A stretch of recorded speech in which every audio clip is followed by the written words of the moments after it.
वाला का पंजाब का इंतखाब नहीं है।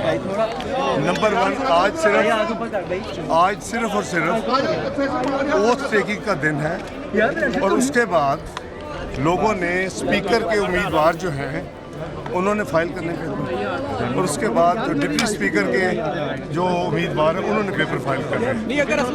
मेरी गुजारिश सुने, स्पीकर जो इंटरनल होता है जब असम्बलियाँ ख़त्म हो जाती हैं, स्पीकर को इसलिए आइन में जगह दी गई है या सदर को जगह दी गई है कि कॉन्स्टिट्यूशनल वैक्यूम क्रिएट ना हो। मैं उनमें शामिल हूँ जिससे 18वीं तरमीम में ये चीज़ें की हुई हैं, मुझे पता है। अब वो अनयूजुअल बिजनेस में स्पीकर साहब लगे हुए हैं। गैलरी खाली कराना उनका आज का एजेंडा नहीं होना चाहिए। इसका प्रोटेक्शन ऑर्डर है, ये उनका काम नहीं है। उनका काम सिर्फ और सिर्फ एक है कि वो जब तशरीफ लाए थे वो अपनी कुरान हकीम की तलावत और नाज शरीफ के बाद ओथ लेते, फिर हाउस को हर एक को हक है जो मेंबर होते वो अपनी बात करते। लेकिन बहरहाल उन्होंने जो चूज़ किया उनको बेहतर पता होगा और फिर 2 घंटे लेट आए। 10 बजे का इजलास था।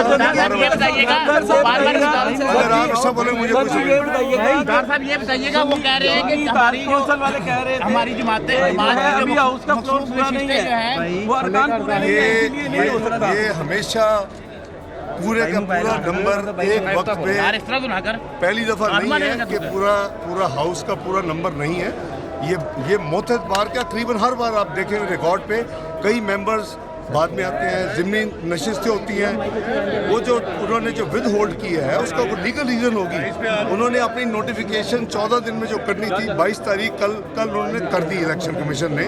मैं उनकी नुमाइंदगी नहीं कर रहा, लेकिन उनके पास कोई कानूनन आइनन कोई रीज़न होगी कि उन्होंने जो विद होल्ड की है वो फैसला हो जाएगा।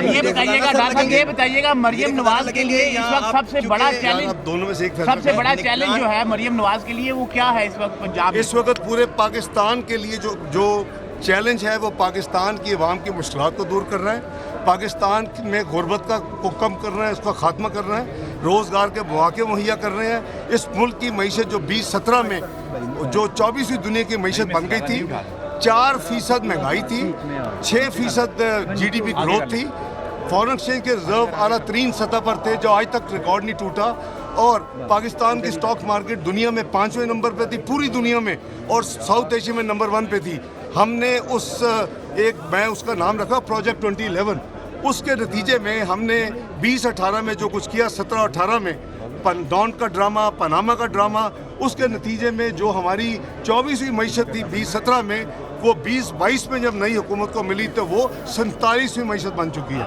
हम सब का फ़र्ज़ है, चाहे हम अपोजिशन में हैं, चाहे हम गवर्नमेंट में हैं, चाहे हम इंडिपेंडेंट हैं, हम मिल के पाकिस्तान को इस बबर से निकालें और अपने दुश्मनों को ये साबित करें कि हम पाकिस्तान के मामलात को खुद डील कर सकते हैं। देखिए वज़ीर बनेंगे सुन्नी तो हाथ कौंसिल का कहना है कि हमारे मेंबरान को अंदर नहीं आने दिया जाए। मैंने कभी ख्वाहिश नहीं की। वज़ीर-ए-आज़म साहब जो दिलों के वज़ीर-ए-आज़म हैं, रियल में जो आप कहते भी हैं, वो किधर गायब हैं और किसी डील में भी सामने नहीं आ रहे, ना अनाउंसमेंट में सामने आ रहे। आपका सवाल हो गया ना, मैं निगरान वज़ीर-ए-आज़म मेरी ख्वाहिश थी और ना ही मैंने कभी मैंने हमेशा कहा जो अल्लाह को मंजूर होगा वही होना है, नंबर 1।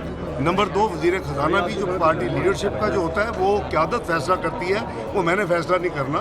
इसलिए हम मेहरबानी करके प्री मैच्योर सवाल ना करें। और जहाँ तक आपका सवाल है, मियाँ नवाज शरीफ साहब जो हैं वो बिल्कुल लीड कर रहे हैं, अपनी पार्टी को लीड कर रहे हैं, अपनी पार्टी को गाइड कर रहे हैं, वो सूबाई मामलात हों या वफाकी मामलात हों। तो इसलिए ये कहना कि वो गायब हो गए तो आपका मेरे मुनासिब अल्फाज नहीं है, वो बिल्कुल मौजूद हैं, वो मुस्लिम लीग नून के कायद हैं और इंशाअल्लाह हमारी क़यादत करते हैं। आपको इमरान खान साहब लेटर लिख रहे हैं, क्या इससे हमारी डील मुतासिर हो गई है? मैं समझता हूँ किसी भी शख्स का इस किस्म का जो कदम है ये अफसोसनाक भी है और ये इसको यानी काबिल मज़म्मत भी है, क्योंकि कोई भी हो, मैं हूँ या कोई और हो, अगर हम अपने मुल्क की मुआशी इंटरेस्ट के ख़िलाफ़ अपनी ज़ाती सियासी फ़ायदे के लिए कोई लिखते हैं, मुझे नहीं पता लिखा कि नहीं लिखा, मैंने मीडिया में पढ़ा सुना है, लेकिन अगर लिखा है तो काबिल मज़म्मत है, उनको नहीं लिखना चाहिए। लेकिन अगर उन्होंने लिख भी दिया है और अगर पाकिस्तान अल्लाह के फजल करम से जो फैसला हो चुका है कि हुकूमत हमने मशावरत के साथ दूसरी पार्टियों की अलायंस के साथ पिछले 8-10 दिन में जो फाइनल हुई है, आप देखें कि हर चीज़ इंशाल्लाह डील होगी। वो उनके खत की कोई हैसियत नहीं होगी IMF में। बहुत शुक्रिया।